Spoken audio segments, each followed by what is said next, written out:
Part 3. Part 3 carrying on because the time I didn't know it was going to be truths we need to know.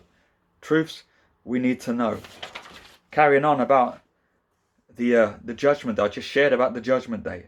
Another thing we need to be aware of is the fact that there is a lake of fire on the second judgment. There is a lake of fire.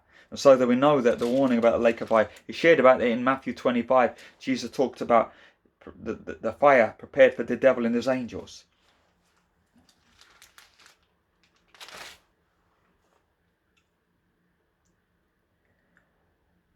Again, looking at Revelation 20. When the 1,000 years are over, Satan will be released from his prison and will go out to deceive the nations in the four corners of the earth, Gog and Magog, to gather them for battle. In number they are like the sand on the seashore. They marched across the breadth of the earth and surrounded the camp of God's people. I believe that's Jerusalem. There's always wars happening around Jerusalem. In the final days there'll be wars around Jerusalem. Jerusalem is God's holy city. It was where the Spirit of God dwelt. The Ark of the Covenant was in Jerusalem until it was destroyed. First it was destroyed by the Babylonians because of the Jews. The Jews, Israel's disobedience to God. It was destroyed once by the Babylonian Empire. Then it was rebuilt. And then it was destroyed after Jesus lived, was born in the Virgin and grew up and preached there and died in Jerusalem and was resurrected there. After 70 years after that, it was destroyed once more. It wasn't destroyed by the Muslims. It was destroyed by the Roman Empire because of rebellion against God. Because many of the Jews, Jesus himself was a Jew. His followers were Jews. The first Christians were Jews. But many of the Jews rejected Jesus, the Messiah. The Christ, the Messiah. Yeshua, Messiah. Jesus isn't the Messiah. They surrounded the camp Revelation 20 verse 9, they marched across the breadth of the earth and surrounded the camp of God's people, the city he loves. These things, the event, all the nations will one day gather around Jerusalem.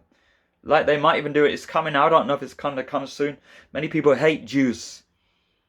Why do they hate them? Because they are the people of God. I'm not saying they're perfect. The Jews still need, if you're a Jew, you need to come to the Messiah, Yeshua, Messiah. There are some Jews, Messianic critics, who've come to the Messiah. He is the Messiah.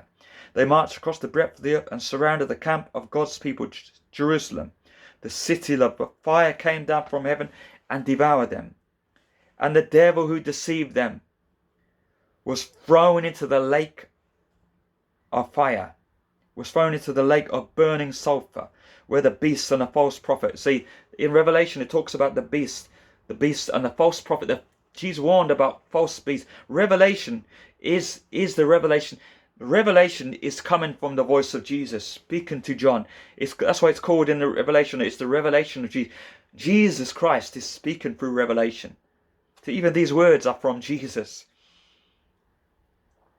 And the devil who deceived was thrown into the lake of burning sulfur, where the beast and the false prophet have been thrown. And they'll be tormented day and night forever and ever.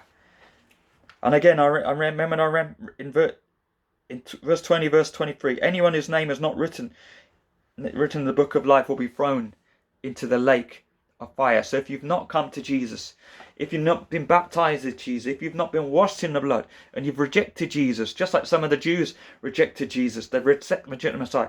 If you're a Muslim, you reject the Son of God, then you can only go with the lake of fire.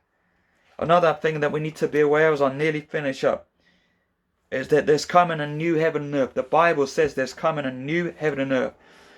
Revelation 21. Then I saw a new heaven and a new earth. For the first heaven and the first earth had passed away, and there was no longer any